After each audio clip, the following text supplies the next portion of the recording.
ये मैंने एक चटनी बनाई है जो मज़ेदार भी है, फ़ायदेमंद भी है, चटखारेदार भी है। क्रैनबेरी और किशमिश की चटनी। लहसुन और टमाटर को मैंने ले लिया है। 2 चीज़ें, मेन चीज़ें इसकी यही हैं।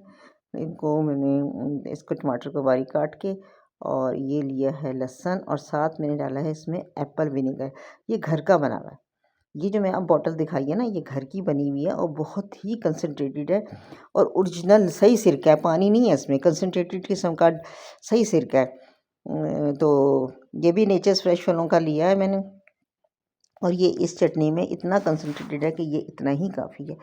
दूसरा, जो आम बाज़ार से मिलता है ना, तो उसमें पानी होता है, वो उसमें मतलब उसका टेस्ट और इसके टेस्ट में बहुत फ़र्क होता है। ये 1 चमचा वो 4 चमचे के बराबर होता है। और साथ में इसके साथ मैंने डाला है नमक, और 1 चमचा भर के डाली है किशमिश, ये टेबल स्पून, और इसमें डाली है क्रैनबेरी। क्रैनबेरी आपको पता होगा, ये जितने भी पेशाब से जुड़े हुए मसाइल हैं ना, ये उनके लिए है। बहुत ज़्यादा पेशाब आए, जलन आए, कुछ हो, इन्फेक्शन हो, तो उसके लिए क्रैनबेरी साशे जो मिलते हैं, तो हम ओरिजिनल क्यों ना खा लें। और साथ डाली है कुटी हुई मिर्ची। अच्छा, क्रैनबेरी की ना, ये मैंने इसमें भी डाला है पीस के, और जब ये आधा पिस जाएगा तो मज़ीद डालूँगी ताकि क्रंच आए चटनी में। बनाइए तो सारा एक जैसा हो जाएगा ना, स्मूथ हो जाएगा। और इसको मज़ीद फ़ायदेमंद बनाने के लिए इसमें डाला है ऑलिव ऑयल, ये भी नेचर्स फ्रेश वालों का है। और इसका भी टेस्ट चेक करें ना, तो आम जो तेल होता है उससे बड़ा फ़र्क है। वो तो ज़्यादातर तेल जो हम लोग इस्तेमाल करते हैं और बड़ा अच्छा समझ के, वर्जिन ऑयल, वो मालिश वाला तेल होता है।